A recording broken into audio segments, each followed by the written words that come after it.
Oi punters, bad news. Australian politics is broken and it's not going to get fixed anytime soon. Let's take a look.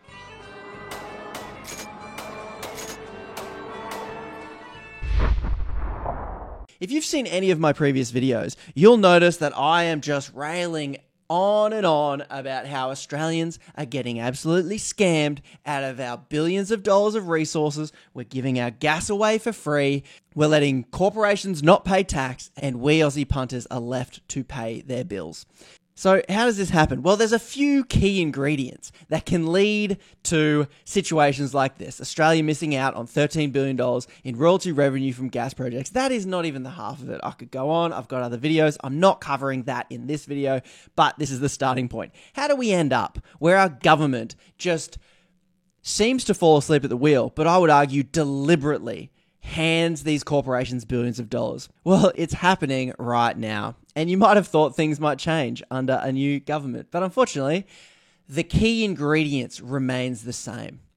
Albanese's $22 billion spendathon, a lobbyist honeypot. Now, Albo is about to spend, or is spending, $22 billion on the Made in Australia. I'm actually not too opposed to this. I think we as citizens using our government should invest in infrastructure and industries that make us competitive on the global stage, that we can then reap the rewards of once we put that investment in, and then we get the return on that investment because we developed Australia's capacity to add value to the world and compete on a global stage so that we can remain in a relatively wealthy position. However, there seems to be a problem with this, which is at the core of every problem we have in Australian politics. And that comes to the rise of a new class of lobbyists. So we're used to lobbyists, we're used to fossil fuel lobbyists, we're used to peak bodies, accessing our government, having expensive dinners with our governments, and telling the government, hey, a good government policy would be to give us more money, yeah? And the government's like, yeah, I guess that does sound pretty good. So the Labor allies have reshaped the lobbying trade in Canberra by drawing on years of experience with Prime Minister Anthony Albanese and senior cabinet ministers. But the shift has heightened concerns about the power of the top lobbyists when former judges and corruption lawyers are calling for tougher rules. Lobbyists seem to be gaining unfair access to federal ministers through a system that opens the door to corruption, says a leading constitutional lawyer. Someone you might want to listen to. Now, lobbying, it can be something as simple as us petitioning your local member to do something that you want them to do. But at its worst, it becomes a billion-dollar industry where large corporations pay a whole firm to access our politicians to force the government to make decisions that benefit their own corporation. Now, the more money you have, the more effective you are at lobbying. And the more money you have, you can pay people that used to work in Parliament for insider special information that we punters never get access to. And if this is unchecked, unregulated, and not transparent as a process, it can lead to the exercise of undue influence and corruption. Something else I've spoken about in a previous video. Go check that out. So how does it work right now? Currently, as it stands right now, if you're a lobbyist, a formally registered lobbyist, and you say, I am a lobbyist, then you and your clients must go on a public register so that people who are nerdy enough can go look at who you are and what you're doing. But it does not apply to any executives who work in-house for big companies. So if you are a large billion-dollar company, you can have someone employed to lobby on behalf of your company. Oh, but you're not a lobbyist. You're just a communications guy. And you get to do the exact same thing that a lobbyist does, except nobody knows who you are. And nobody knows what you're doing, except your corporation and the politicians that you're hitting up to change the rules for you. I actually spoke to Independent Senator David Pocock about this very issue, and he brought to my attention some very interesting things. Now that I'm in there, it is so much worse than I thought. Just the lack of the biggest thing for me is just the lack of transparency.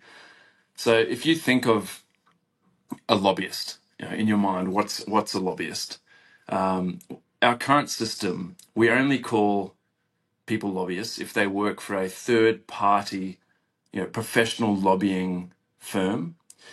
If you are what they call government relations for Qantas, Woodside, Santos, any other company or any peak body, so the gas peak Energy Producers Australia, used to be called APIA, they're not lobbyists. They just cruise around Parliament House on sponsored passes. So there's 2,000 of these sponsored passes. Parliamentarians can sponsor anyone with the pass. There's a brief police check, but nothing else. It's totally anonymous, really. No one knows who has these passes, and you can just swipe in at any time of the day or night, 24 hours a day, and access Parliament House. The full interview will be up on YouTube very soon, so stay tuned for that. But there are over 2,000 people wandering around Parliament House right now. We have no idea who they are, no idea what they're doing, and they are there to make sure the rules are made to benefit them and not we, the punters. We as Australians and our government need to make a decision on what our economy is going to look like in the future, what's going to give us the best shot of making the most amount of money possible as a country, so we need to start investing in stuff. Except that when you start handing out money like we are, the lobbyists come circling. Just look at this. These corporate billionaire sharks, they know there is government cash to be handed out, and they know they get rich off government cash. That's what makes millionaires. That's what makes billionaires. It's access, and they are going to buy themselves access. And look at the access they have bought. Last year, they gave out 891 lobbying passes. This year, it's gone up to 1,791. There is a lot of people jostling for position to get that government cash. And so it seems like we need a high-quality, transparent, rigorous system for us to determine who should get that money. But at the moment, we can't see who is jostling for position, who is meeting with our ministers, and what they're saying. So, given that the billions of dollars are being handed out, it is imperative that the highest standards of public integrity be observed. Excellent idea. Is that the case? No. Turns out we need vital reforms are necessary to federal lobbying regulation, particularly in extension to in-house lobbyists and the publication of ministerial diaries. Wouldn't it be nice to be able to see who your politician is meeting with, for how long, and about what? Would be really great to see that. But can we? No, we cannot. Let's take a look at some of the money the government's been handing out, and let's see just how effective lobbying is in securing that cash. So Gina Rinehart is backing a couple of lithium mines. She's employed GRA partners. How's she do? Well, she managed to secure $110 million from Clean Energy Finance and $120 million from Export Finance. So well done, Gina. Money well spent. I wonder what the return on government's investment will be. Another Rinehart-backed company got $840 million on top of that. Great, well done again. Northern Minerals employed former Labor advisor Fitzpatrick and managed to get $5.9 million. Wow, I wonder if being a former Labor advisor is really helping. It looks like Queensland Pacific Metals employed someone who used to work for Kevin Rudd, Labor's Deputy Director of Communications, and managed to help him secure a $5 million federal grant. Wow, these guys are good. The bloke that helped was an advisor to Labor Minister in New South Wales before working as a lobbyist, returning to government as an advisor. So this Fitzpatrick bloke was an advisor to Julia Gillard and Kevin Rudd. This is who lobbyists are. They're ex-politicians, they're ex-staffers. And if you have enough money, you can pay them to help you make the government do what you want. That's essentially how this stuff works. Okay, tech startup Quantum Sci gained advice from former Labor advisor Lydia Ivanovsky and her firm, Brooklyn Advisory, to get $940 million. That's almost $1 billion.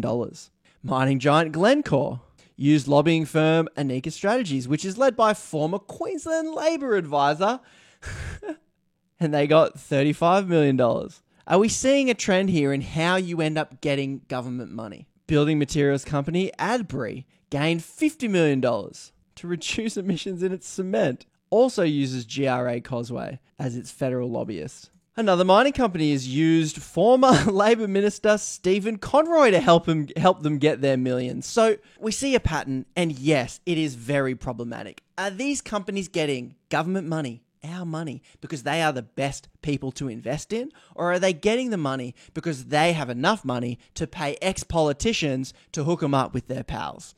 The money being handed out has way too many connections to former Labor staffers to give me any trust in this process. So this system, This system we're looking at here could be described as not transparent. It could even be described as fatally flawed, perhaps. So maybe we should do something about it. Maybe a new government coming in should make sure that government is transparent, that money handed out goes through a proper process so that we get the best investment for our money and we're not just handing money to well-connected corporate billionaires, which is what's been happening for the last 20 years. But do not worry. Surely there's some politicians in there who are pushing for an inquiry so we can change the rules on this. And as a matter of fact, David Pocock has called for more disclosure about who approves the passes for lobbyists and gains support in the upper house for the inquiry into a regime. Great, we're having an inquiry. Oh, hang on, when was this? Oh, February. I wonder how that inquiry went. The inquiry admitted the need to consider sweeping changes to the lobbying regime, saying So this inquiry just admitted that there needs to be sweeping changes. What are we going to do about it? Well, you know what we should do? We should have another inquiry so we can explore the options. So, dire predictions, but we are on track to repeat recent history, to hand more money to unchecked billion-dollar foreign corporations, hand more of our wealth away after we stump up the investment costs, and I presume we will be left holding the bag again because both Labor and Liberal do not want to change this system, because those main politicians that are in Parliament right now, they know that they're going to make millions of dollars when they leave their current political job representing you and they go sell you out for $1 million salary working for mining companies when they come back in with their corporate mates to introduce the new lawmakers to their new corporate mates. And you and I and we punters are just left picking up the pieces of the broken economy that will remain when corporate billionaires continue to pillage our resources and not invest in the society we need. So, bit of a depressing note there. I guess punters in the comments who are saying, what are we going to do about it? I'm so angry. Get off your YouTube and we got to do something about it. Yeah, we do. But we need everyone to know that this is a problem. We need everyone to vote on these issues, on corruption in politics. That's the thing that'll fix everything that's broken. If we improve the systems and get corporate billion-dollar money out of politics, it will work a little bit better. It's an ongoing process. It takes a lot of time. But first and foremost, we need to not fall for the culture war distractions and the political divisions that's rifted between us all of the time, fighting over trivial political matters that have almost no bearing on our daily political lives. That's the stuff we're fed as politics. That's why I'm focusing on big structural things that are the foundation on which every policy is built. So what can you do about it? Make sure someone bloody knows how scammed we're getting. And that's why I'm so thankful for we the punters over on Patreon who throw me a few bucks every month and support what I'm doing so I can keep trying to communicate what I believe to be the most important issues to you punters out there. And then you punters can share it with other punters so that we all know just how scammed we're getting by foreign-owned billion-dollar corporations that will take our wealth and leave us with nothing. Because it's happened already. Check out my previous videos. And it's going to continue to keep happening until enough of us realize that this is what we vote on. We vote on integrity in politics. We vote on systems that we can trust. And if the system right now we can't trust, we need to put people into office that will change the system so that we can see what's going on and that we can trust it. Bit of a long spiel there. But thanks so much for the support, and I'll catch you in the next episode. Oh, I also have a podcast, so if you want to check that out, that's me talking about this sort of stuff. So take a look, share it with a friend. I'll catch you in the next video. Cheers, punts.